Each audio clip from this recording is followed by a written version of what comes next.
Alright, invitation letter लिखना सिखा दिया, आपको ये बता दिया कि किन इंग्रेडिएंट के साथ अगर आप कैनेडियन विजिट वीज़ा के लिए अप्लाई करेंगे तो आपका वीज़ा 100% अप्रूव होगा without any doubt. Supporting document have a very important role. आए देखते हैं इस वीडियो में कि सपोर्टिंग डॉक्यूमेंट क्या क्या है जिसको लगा के अपनी कैनेडियन इमिग्रेशन को आप स्ट्रॉन्ग और शानदार कर सकते हैं।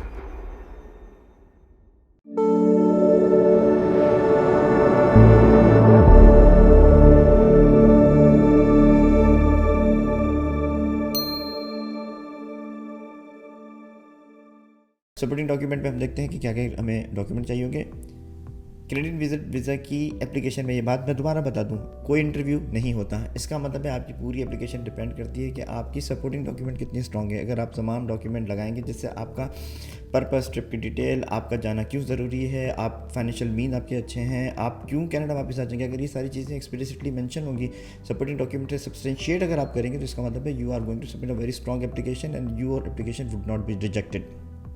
ओके, आगे देखते हैं। कवरिंग लेटर को आपने बहुत वाइसली यूज़ करना है। कंप्लीट डिटेल इसकी इनविटेशन लेटर कवरिंग लेटर के तौर पे इस वीडियो में दी गई है, जो कि बहुत डिटेल कॉम्प्रिहेंसिव वीडियो है और उसमें यह बताया गया है कि आप क्या इंग्रेडिएंट हों और किस तरह उनको प्रेजेंट करें कि आपकी विजिट वीज़ा के रिजेक्शन के चांसेस कम हों और अप्रूवल हो सके, आपकी फेवर में डिसीजन हो सके। एक्सप्लिसिटली आपने इसमें कवरिंग लेटर में सब चीज़ें स्टेट करनी है जो मैंने आपको एक स्लाइड में प्रीवियस वीडियो में दिखाया था कि जी 100% चांसेस किस तरह होते हैं अगर वो तमाम इंग्रेडिएंट अपने कवरिंग लेटर में LOE में या SOP जो भी नाम लेने या क्लाइंट इन्फॉर्मेशन में, क्योंकि इसके डिफरेंट नाम हम यूज़ कर रहे होते हैं, अगर आप लिखते हैं तो इस बात के चांसेस हैं कि आपके का अप्रूवल आपकी फेवर में हो, वीज़ा आपकी फेवर में अप्रूव हो जाए। इसीलिए उस कवरिंग लेटर को, जिसको हम LOE या SOP कहते हैं, बहुत वाइजली यूज़ करना है और तमाम पॉइंट्स को बहुत क्लियरली बुलेट पॉइंट में, अच्छी फॉर्मेटिंग में, अच्छे फॉन्ट साइज में, प्रोफेशनली लिखना है। ओके, इनविटेशन लेटर में सपोर्टिंग डॉक्यूमेंट लगेंगे, वो क्या होंगे? होस्ट के डॉक्यूमेंट होंगे जिसका इसमें उसका PR कार्ड या सिटीजनशिप कार्ड या एम्प्लॉयमेंट लेटर हो सकता है। अगर वो आपसे बहुत कंफर्टेबल है तो अपने एम्प्लॉयमेंट लेटर भी दे सकते हैं कि जी मैं तो खुद जॉब करता हूँ, मैं स्टेबल हूँ यहाँ पे and I can afford to host my guest. अच्छा, employment letter, salary slip, bank statement, ये सपोर्टिंग डॉक्यूमेंट आपके हैं कि आप एम्प्लॉयड हैं, आप एक डिसेंट जॉब कर रहे हैं, ये वर्किंग आवर्स हैं, ये आपकी पोजीशन है, इतने साल से काम कर रहे हैं, इतनी सैलरी ड्रॉ करते हैं, थिंग्स लाइक दैट। बहुत स्ट्रॉन्ग एविडेंस है कि आप अनएम्प्लॉयड नहीं हैं, आप फ्री नहीं हैं। इससे एक चीज़ और भी साबित होती है कि आपके टाइज अपने कंट्री ऑफ ओरिजिन से बहुत स्ट्रॉन्ग है और you have all the reason to come and resume your work. आपने अपनी ड्यूटी पे भी वापस जाना है, आपने अपनी जॉब भी रिज्यूम करनी है। इसका मतलब है एम्प्लॉयज़, और ये आपके HR में तकरीबन तमाम कंपनीज़ में HR होता है जो इस तरह के लेटर इशू करता है। वो लेटर ओपन एंडेड भी हो सकता है to whom it may concern, या वो स्पेसिफिक भी हो सकता है कि जी कैनेडियन एम्बेसी इन फलाने कंट्री के ये एम्प्लॉई है हमारा, ये उसकी डिटेल है, ये इतने साल से काम कर रहे हैं, ये इनकी वर्किंग आवर्स हैं, salary, compensation, everything. Okay, salary slip randomly कम से कम लास्ट 6 मंथ की मैं कहूँगा कि 3 या 4 सैलरीज आप इसमें लगाएं और ये बताएं कि रेगुलर मेरी इनकम स्ट्रीम है, ये मेरे डिडक्शन है, ये मेरे चार्जेस हैं, ये मेरे मैं टैक्स दे रहा हूँ और तमाम ये चीज़ें से पता चलता है कि जी आपकी जॉब स्टेबल है, आप प्रॉपर्ली एक फैंसिस में काम कर रहे हैं। अगर आपके पास सैलरी स्लिप नहीं है और आप सेल्फ एम्प्लॉयड है तो आप ये बता सकते हैं कि ये कंपनी का बैंक अकाउंट है, ये मेरा अकाउंट है, मैं अपने कंपनी अकाउंट से अपने बैंक अकाउंट में, पर्सनल अकाउंट में इतने पैसे विदड्रॉ करता हूँ, ठीक है, और प्रॉपर उसकी डॉक्यूमेंटेशन होती है। That means I get paid by the company in my bank account, यानी कंपनी बैंक अकाउंट से मेरे बैंक अकाउंट में। देखिए पॉसिबिलिटी सब है इसमें। आप अगर वो मिसाल लेते हैं मदर इन लॉ वाली, तो उसमें क्या है कि अगर कोई सीनियर सिटीज़न है और अपने पेरेंट्स और अपने चिल्ड्रन और ग्रैंड चिल्ड्रन से मिलने के लिए जा रहा है तो इसका मतलब है उसका एम्प्लॉयमेंट लेटर नहीं होगा, सैलरी स्लिप नहीं, लेकिन बैंक स्टेटमेंट होना चाहिए। क्योंकि मैं हमेशा करता हूँ कि financial independence is very important. आप ये नहीं कहेंगे you are completely broke, you are completely dependent on the host कि जो करना है मेरे बच्चों ने करना है, मेरे पास तो कुछ है नहीं। नो, ऑलवेज मैं सजेस्ट करूँगा कि आप अपने बैंक स्टेटमेंट शो करें जिसमें कुछ ट्रांजैक्शन है, कुछ में कुछ बैलेंस है, जिसमें आप देखें कि अगर ऊपर के थोड़े बहुत खर्चे होंगे तो मैं अफोर्ड कर सकता हूँ, मैं कंप्लीटली ब्रोक नहीं हूँ। बहुत सारे लोग होते हैं जो रिटायरमेंट के बाद अपने बच्चों को या अपने ग्रैंड चिल्ड्रन को विजिट करते हैं, वो दिखा सकते हैं कि जी मेरे एंड ऑफ सर्विस बेनिफिट आए थे तो मैंने यहाँ पार किया, मेरे पास फिक्स डिपॉजिट है, मेरे पास मैंने इंश्योरेंस ली हुई है, मैंने दूसरे काम किए, मैंने म्यूचुअल फंड खरीदे हुए हैं, मैंने स्टॉक में इन्वेस्टमेंट की है। तो ये फाइनेंशियल इंडिपेंडेंस के लिए बहुत ज़रूरी है कि बैंक स्टेटमेंट तमाम वो लेटर दिखाएं जो कि आपकी फाइनेंशियल इंडिपेंडेंस को प्रूव करें। स्टेटस डॉक्यूमेंट, अगर आप COO का मतलब होता है कंट्री ऑफ ओरिजिन, यानी अपनी कंट्री ऑफ नेशनलिटी से बाहर हैं और कहीं और जॉब कर रहे हैं, स्टडी परमिट में हैं, आप टर्की में पढ़ रहे हैं, आप स्पेन में जॉब कर रहे हैं, या कोई भी आपका स्टेटस हो, आप उसका डॉक्यूमेंट लगाएं। अगर वो इंग्लिश और फ्रेंच डॉक्यूमेंट नहीं है तो उसकी ट्रांसलेशन करवाएं, जिससे, क्योंकि पूरी एप्लीकेशन में आगे जाके मैं बात करूँगा, translation is an important aspect.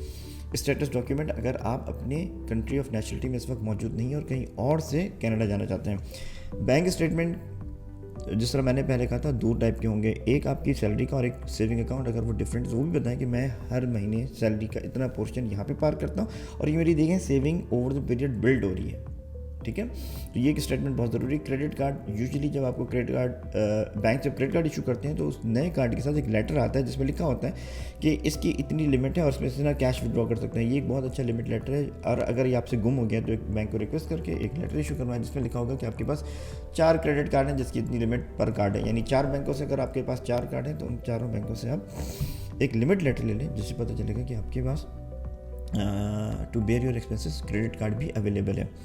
इसी तरह अकाउंट मेंटेनेंस लेटर कि ये रिलेशनशिप आपका बैंक से कब चल रहा है, कितने दिनों से ये सिलसिला चल रहा है कि आप इस बैंक के साथ अकाउंट मेंटेन कर रहे हैं, या बैलेंस सर्टिफिकेट भी आप ले सकते हैं कि आज के दिन इस साहब का इतना बैलेंस है।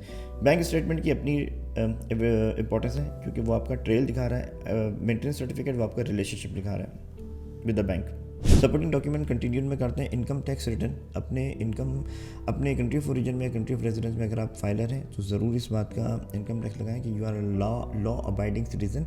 इससे फ़र्क ये पड़ता है कि जी आप कनाडा आके भी कोई ऐसा काम नहीं करेंगे क्योंकि आप लॉ अबाइडिंग सिटीजन हैं ग्लोबली, और जहाँ भी आप कंट्री ऑफ ओरिजिन में रह रहे हैं, कंट्री ऑफ रेजिडेंस अगर आपका डिफरेंट है, वहाँ रह रहे हैं तो वहाँ की लोकल टैक्सेस पे करते हैं अपनी इनकम के मुताबिक, अपनी अर्निंग के मुताबिक, चाहे आप सेल्फ एम्प्लॉयड हैं, बिजनेसमैन हैं, या आप सैलरीड हैं। तो आप इनकम स्टेटमेंट रिटर्न लगाएं जो फाइल करें, या अगर आप ऐसे किसी कंट्री में हैं जहाँ पे इनकम टैक्स एप्लीकेबल नहीं है आपकी इनकम पे, लेकिन आप बैक इन होम कंट्री अगर आप रेगुलरली टैक्स रिटर्न फाइल करें तो वो भी आप लगाएं। That would prove that you are a good citizen. Okay, wealth statement is an important document which show कि आपकी प्रॉपर्टीज़ हैं, आपके पास बैंक बैलेंस है, आपके पास ज्वेलरी है, आपके पास एंटीक्स हैं, पेंटिंग्स हैं, वैल्यूएबल्स हैं, गाड़ियाँ हैं। ये सारी चीज़ें ज़रूरी हैं विच बेसिकली प्रूव कि आपके टाइज अपने कंट्री ऑफ ओरिजिन से या कंट्री ऑफ रेजिडेंस से कितने स्ट्रॉन्ग हैं कि आप वाकई में विज़िट ख़त्म होने के बाद you will actually leave Canada. Letter for spouse job, अगर आप पर्सनल विजिट पे हैं और आपकी स्पाउस आपके साथ है तो उनका भी एक एम्प्लॉयमेंट लेटर ले लें जिससे साबित होगा कि हस्बैंड एंड वाइफ विजिट करके वापस कनाडा से चले जाएंगे। ओके, स्पाउस के अगर एम्प्लॉयड हैं तो उसका जॉब लेटर जिस तरह आपका मैंने बताया अपना उनका भी ले लें ताकि पता चला कि हस्बैंड वाइफ अपने अपने वर्क पे टाइड अप हैं, उनकी प्रोफेशनल रिस्पॉन्सिबिलिटीज है। दैट मीन्स कि वो कनाडा विज़िट करने आ रहे हैं और विज़िट के बाद वो वापस चले जाएंगे। इसी तरह बच्चे अगर स्कूल गोइंग हैं, फैमिली में 2-4 बच्चे हैं जो कि स्कूल भी जाते हैं और जो ट्रिप में जा रहे होंगे साथ आपके, तो उनके स्कूल से एक लेटर लें कि ये बच्चा जो है वो इस ग्रेड में पढ़ता है, उसके कैरेक्टर पे 1-2 जुमले लिखते हैं कि जी ठीक है, बड़ा hard working and all that. लेकिन असल चीज़ जो आपको साबित करनी है कि स्कूल सेशन में है, बच्चे आउट ऑफ स्कूल नहीं है, बच्चों ने भी वापस आना है क्योंकि उन्हें अपनी पढ़ाई कंटिन्यू करनी है। That is an important aspect of your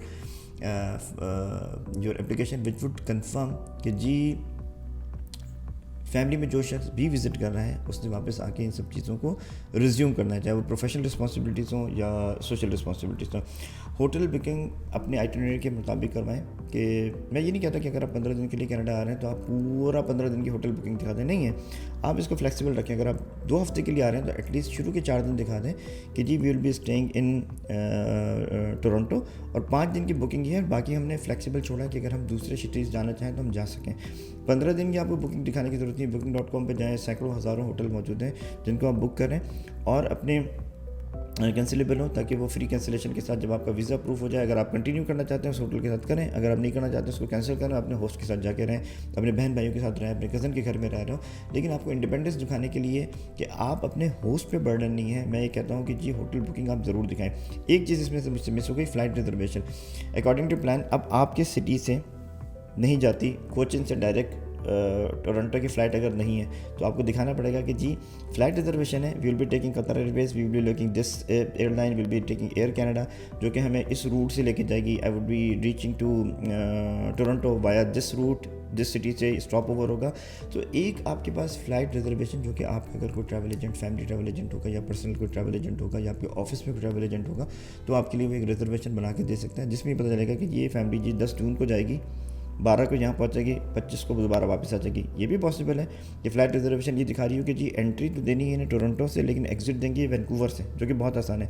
flight reservation में बस अब इस बात का ख्याल रखें कि कोई भी फ़्लाइट रिजर्वेशन ऐसी शो ना करें कि कोई फ़्लाइट सियाटल से होकर जाती हो, यूएस से होकर जा रही हो, बोस्टन से होकर जा रही हो, न्यूयॉर्क से होकर जा रही है। क्यों? क्योंकि यूएस से आपको ट्रांजिट करने के लिए मोस्ट ऑफ द केस आपको यूएस से सिर्फ गुजरने के लिए भी वीज़ा चाहिए होता है। तो अगर आप कोई ऐसी ट्रैवल रिजर्वेशन दिखाते हैं, फ्लाइट रिजर्वेशन दिखाते हैं जिसमें यूएस आ रहा है और आपके पासपोर्ट में वीज़ा नहीं है, that means it will be consider as a completely dummy, fake, bogus flight reservation कि आप कह रहे हैं जी मैं कनाडा आऊँगा लेकिन मैं वाया यूएस आऊँगा। आप यूएस तो बगैर B1 B2 के या यूएस स्टेटस के गुजर भी नहीं सकते, और आपके पासपोर्ट में लिखा है कि आपके पास यूएस का वीज़ा नहीं है और आपने डिक्लेयर भी नहीं किया। तो इसका मतलब आइटिनरी अपने ट्रैवल एजेंट के साथ बैठ के बनाए और बहुत डिटेल और बहुत गौर से बनाए कि जी इसमें कोई ऐसी चीज़ ना हो जो कि which raises eyebrow. Translation of all non English non French document, बच्चों का बर्थ सर्टिफिकेट है या कोई भी ऐसा डॉक्यूमेंट, आपका स्टेटस डॉक्यूमेंट, अगर आप किसी ऐसे कंट्री में, आप ग्रीस में रह रहे हैं और वहाँ का जो डॉक्यूमेंट है वो ग्रीक लैंग्वेज में है, तो उसकी ट्रांसलेशन करवाएं, उसको सर्टिफाई कराएं। क्योंकि पूरी एप्लीकेशन में जितने भी सपोर्टिंग डॉक्यूमेंट हैं, जितने ऑफिशियल डॉक्यूमेंट, अगर वो इंग्लिश में नहीं है, फ्रेंच में नहीं है, तो उनको एक सर्टिफाइड ट्रांसलेशन चाहिए होगा। ऑलराइट, तो यहाँ पे हम खत्म करते हैं। यहाँ आप देखेंगे कि जी सपोर्टिंग डॉक्यूमेंट की क्या अहमियत है, और अगर इन तमाम चीज़ों पे आप अमल करेंगे so free. I see you in Canada on visit visa.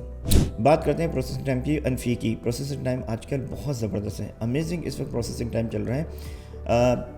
मैं आपको शायद उसके इस टीज़र में भी आपने देखा हो या फिर आपने वीडियो के टाइटल में देखा होगा किस तरह मैं बात कर रहा हूँ, व्हाट गिव्स मी कॉन्फिडेंस कि जी ये तमाम चीज़ें अगर आप फॉलो करेंगे तो आपको विजिट वीज़ा लगना बनता है। लीजिए इन तमाम चीज़ों को जो मैं आप लोगों को खुद एडवाइस करता रहा हूँ, एक पर्सनल एग्जांपल आपके सामने और बहुत रिसेंट है, जिस दिन वीडियो रिकॉर्ड की जा रही है उससे सिर्फ एक दिन पहले की। आप देख सकते हैं कि इसमें 6 फरवरी को, ऑन 6 फरवरी 2023 एक एप्लीकेशन सबमिट हुई और 27 फरवरी को PPR रिक्वेस्ट आ गई। इसका मतलब है इन अ मेयर टाइम ऑफ 21 डेज़, 21 दिन के अंदर वीज़ा अप्रूव हुआ नए पोर्टल को इस्तेमाल करते हुए, और वो तमाम इंग्रेडिएंट्स एप्लीकेशन के, चाहे वो सपोर्टिंग डॉक्यूमेंट हो, पर्पस विजिट हो, और या वो कवरिंग लेटर LOE हो, SOP हो, उसको अगर फॉलो करते हुए आपने किया तो ये टाइमलाइन है जो कि एक मोस्ट रीसेंट एग्जांपल है। ये कोई गिमिक नहीं है, ये कोई क्लिक बेट नहीं है कि जी 100% वीज़ा ले। ये सामने आपके एक लाइव एग्जांपल है जिसमें आप देख सकते हैं कि वीज़ा एप्लीकेशन कब शुरू हुई और कब वो ख़त्म हो गई। जिस दिन वीज़ा एप्लीकेशन सबमिट हुई है उसी दिन आपको बायोमेट्रिक का लेटर आ गया था। इस एप्लीकेशन में नज़र नहीं आ रहा क्योंकि ये एक फैमिली एप्लीकेशन है, लेकिन अगर आप देखेंगे तो आपको पता चलता है कि 6 फरवरी को आपने अप्लाई किया, और जिस दिन आप अप्लाई करते हैं नए पोर्टल से, मोस्ट लाइकली आपको उसी दिन या उसके अगले दिन ही बायोमेट्रिक की इंस्ट्रक्शन आ जाती है और आप जाके उसको बायोमेट्रिक देते हैं। स्टेप्स जो इन्वॉल्व हैं उस पर मैं डिटेल में बात करूँगा, लेकिन ये इस बात का एविडेंस है कि अगर आपका की एप्लीकेशन स्ट्रॉन्ग है, जस्टिफाइड है आपका ट्रिप, तो आपको वीज़ा क्यों नहीं मिलेगा। अच्छा, ये प्रोसेसिंग टाइम है जो मैंने कहा कि न्यू पोर्टल जिसका लिंक डिस्क्रिप्शन में दिया है वहाँ से फाइल की गई थी। इसके अलावा आप GIC नहीं, बेसिकली GCK से भी आप सबमिट कर सकते हैं। ऑफिशियल फ़ी क्या है? पर पर्सन ऑफिशियल फ़ी जो है कैनेडियन डॉलर 100 है। अगर 2 लोग हैं तो उनकी होगी 200, 3 लोग हैं 300, 300। लेकिन अगर एक फैमिली है जिसमें 5 मेंबर और मोर हैं तो इसका मतलब है वो फैमिली 500 फ़ी देगी, सिर्फ वीज़ा प्रोसेसिंग फ़ी। इसके अलावा पर पर्सन बायोमेट्रिक फ़ी जो है 85 है। इसका मतलब है जब आप ऑफिशियल पोर्टल पे फ़ी पे करते हैं तो एप्लीकेशन प्रोसेसिंग फ़ी और बायोमेट्रिक फ़ी देते हैं। जब आपको बायोमेट्रिक का लेटर आता है और आप विजिट करते हैं तो वहाँ पे आपको VFS में कोई फ़ी नहीं देनी पड़ती। अगर आपसे कोई कहता है कि बायोमेट्रिक की फ़ी है तो दैट इज़ इनकरेक्ट। इसी तरह अगर आप देखें कि बायोमेट्रिक भी अगर 2 और उस 2 से ज़्यादा लोग हैं तो आपको 170 कैनेडियन डॉलर फ़ी करनी पड़ती है। फॉर एग्जाम्पल अगर there are 5 person in a family तो उनकी प्रोसेसिंग फ़ी हो गई $500 और आपकी बायोमेट्रिक हो गई 170, तो 670 Canadian dollar would be their official fee. लेकिन अगर फैमिली मेम्बर 6 हैं तो भी आपकी फ़ी जो अप्लाई होगी प्रोसेसिंग वो 500 ही होगी, और पूरे ग्रुप की फैमिली की जो बायोमेट्रिक होगा वो भी 170 में होगा। इसका मतलब है 5 और मोर पे आपकी फ़ी बनेगी 670, जिसमें बायोमेट्रिक भी 170 शामिल है ना। लेकिन अगर आपके पर्सनस इन अ ग्रुप और फैमिली कम है तो उसकी फ़ी अकॉर्डिंगली होगी। That means if there are 4 person, husband wife and 2 kids, that mean $400 as a processing fee and 170 as a biometric fee 570 आपकी टोटल फ़ी होगी। That is how it works. Processing time पे मैंने आपको example दे दी, officially पे मैंने आपको इस वक्त जो एप्लीकेबल फ़ी है वो मैंने बता दी।